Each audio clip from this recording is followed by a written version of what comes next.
दोस्तों आज के इस वीडियो में बात करेंगे इमूवेबल प्रॉपर्टी, लैंड बिल्डिंग, चाहे सर रेसिडेंशियल चाहे कॉमर्शियल, उसको बेचकर जो भी आप मुनाफा कमाते हैं, जिसको हम यहाँ पे सर कैपिटल गेन कहेंगे, वो कैपिटल गेन के ऊपर किस तरह से सर टैक्सेबिलिटी आती है, यानी सर किस रेट से टैक्स लगता है, उसका कैलकुलेशन कैसे होगा। इसके अलावा सर नेक्स्ट वीडियो में, आने वाले वीडियो में बात करेंगे कोई भी कैपिटल एसेट को बेच के यदि मुनाफा आप कमा रहे हो तो उसके ऊपर जो टैक्स लगता है उसको कैसे बचाया जा सकता है कुछ प्रॉपर्टी में इन्वेस्ट करके। इसके अलावा टीडीएस के प्रोविजन का भी क्या ध्यान रखना है, बात करेंगे सर आने वाले वीडियो में। लेकिन आज के वीडियो में मेरा मेन फोकस रहेगा सर टैक्सेबिलिटी के ऊपर, किस रेट से टैक्स लगता है और सर किस तरह से कैलकुलेशन रहेगा।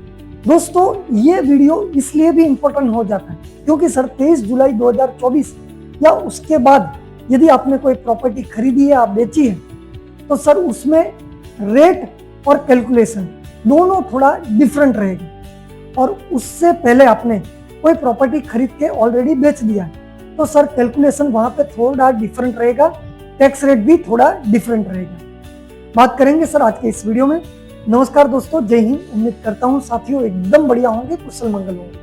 हृदय से स्वागत सर आप सभी का आपकी अपने यूट्यूब चैनल टेक्सार्थी। दोस्तों यदि कोई भी इमूवेबल प्रॉपर्टी यदि आपने उसको खरीदने के बाद 2 साल से अधिक पीरियड के लिए होल्ड किया है तो उसको हम सर कहेंगे लॉन्ग टर्म कैपिटल एसेट। और यदि कोई भी इमूवेबल प्रॉपर्टी, लैंड बिल्डिंग, यहाँ पे सर एग्रीकल्चर लैंड भी आ जाएगी। रूरल एग्रीकल्चर लैंड की मैं बात नहीं कर रहा हूँ, इसके अलावा कोई भी एग्रीकल्चर लैंड हो, क्योंकि सर जो रूरल एग्रीकल्चर लैंड है उसको तो कैपिटल एसेट ही नहीं मानते। यानी उसको बेचकर यदि आप कोई मुनाफा कमा रहे हो तो रूरल एग्रीकल्चर लैंड के केस में उसके पर जो भी मुनाफा आप कमा रहे हो बेच के, तो वो तो कैपिटल एसेट ही नहीं मानते, तो उसके ऊपर टैक्सेबिलिटी का सवाल ही नहीं आता।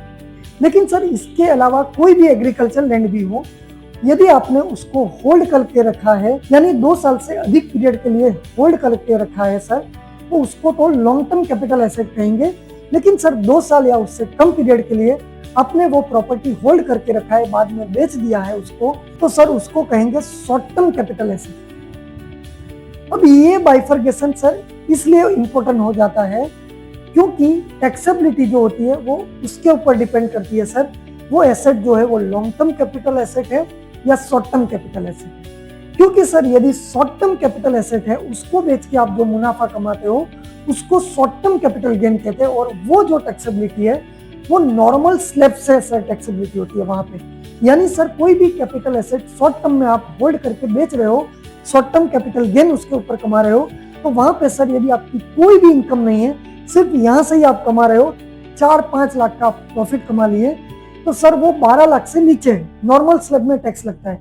यदि आपकी कोई भी दूसरी इनकम नहीं है और सपोज ये 5 लाख की इनकम है, तो इवन 10 लाख है, दूसरी कोई इनकम नहीं है, तो क्योंकि ये नॉर्मल स्लैब से टैक्स लगता है, आपको कोई टैक्स नहीं पे करना पड़ेगा क्योंकि आपकी टोटल जो इनकम है वो 12 लाख से नीचे है। और यहाँ पे शॉर्ट टर्म में टैक्स रेट जो लगते हैं वो नॉर्मल स्लैब से लगते हैं।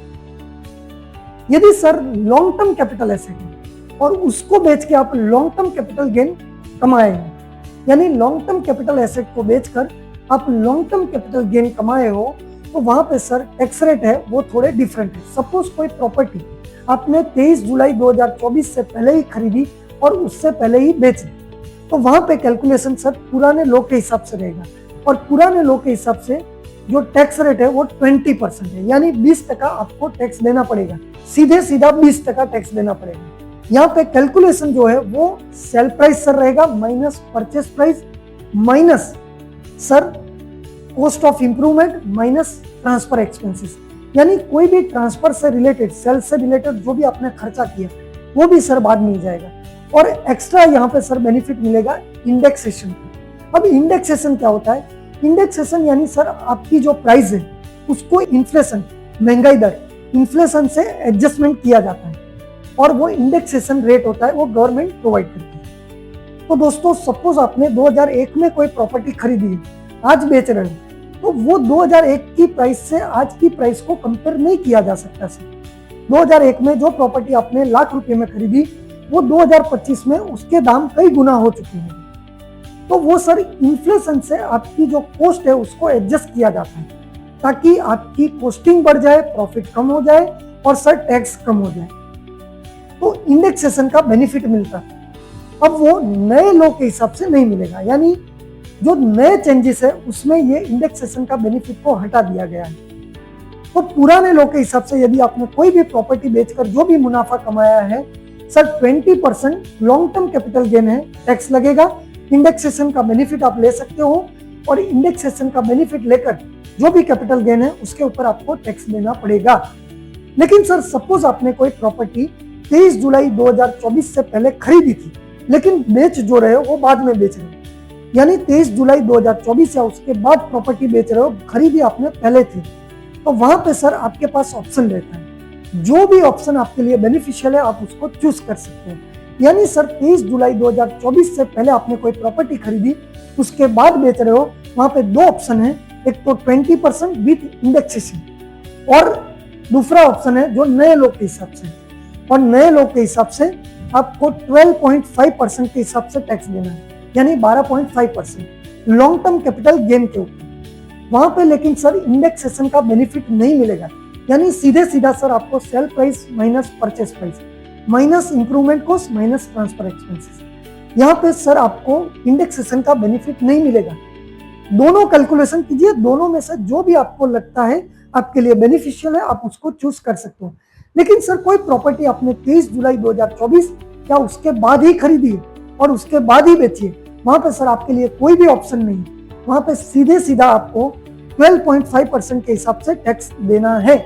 इसके अलावा सर आपको ध्यान रखना है, इमूवेबल प्रॉपर्टी यदि आप बेच रहे हो तो स्टैम्प वैल्यू से कम प्राइस पे बेचने की कभी भी गलती मत कीजिए, क्योंकि वहां पे सर सेम अमाउंट के ऊपर दो अलग अलग हाथों में टैक्स लगता है। यानी सेलर को तो देना ही देना है, बायर को भी टैक्स देना है।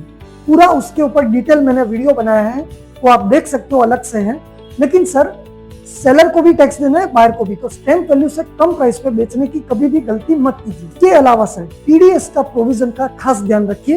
यदि कोई नॉन रेसिडेंट से आप प्रॉपर्टी परचेस कर रहे हो, वहां पे आपको कोई भी प्राइस है, चाहे 20 लाख 25 लाख कोई भी प्राइस पे आप खरीद रहे हो, नॉन रेसिडेंट से खरीद रहे हो, टीडीएस काटना न भूलें, अदरवाइज को जेब से टीडीएस देना पड़ सकता है।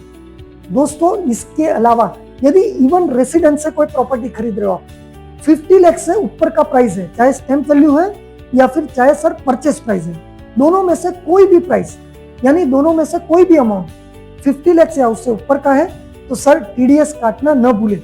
इसके ऊपर डिटेल वीडियो अलग से मैं बनाऊंगा, लेकिन टीडीएस काटना न भूलें।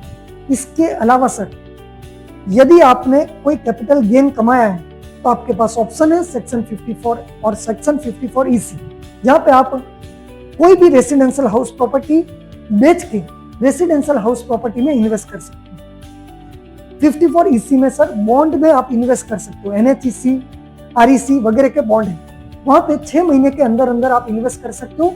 इसके ऊपर डिटेल अलग से वीडियो बनाऊंगा, लेकिन ये दो रास्ते हैं जहां पे आप रेसिडेंशियल प्रॉपर्टी के ऊपर लगने वाले टैक्स को बचा सकते हैं। इसके अलावा सर कॉमर्शियल प्रॉपर्टी यदि आप बेच रहे हो तो वहां पे किस तरह से टैक्स को बचाया जा सकता है, सेक्शन 54F, जहां पे कॉमर्शियल प्रॉपर्टी को बेच के आप रेसिडेंशियल प्रॉपर्टी में इन्वेस्ट करके किस तरह से टैक्स को बचा सकते हो, बात करेंगे सर आगे आने वाले वीडियो में डिटेल में। लेकिन आज के लिए बस इतना ही। उम्मीद करता हूं सर आज का वीडियो आपके लिए कुछ हद तक यूजफुल रहा होगा। नेक्स्ट वीडियो में मिलेंगे सर ऐसी यूजफुल इंफॉर्मेशन के साथ। तब तक के लिए दोस्तों अलविदा। Thank you very much. जय हिंद।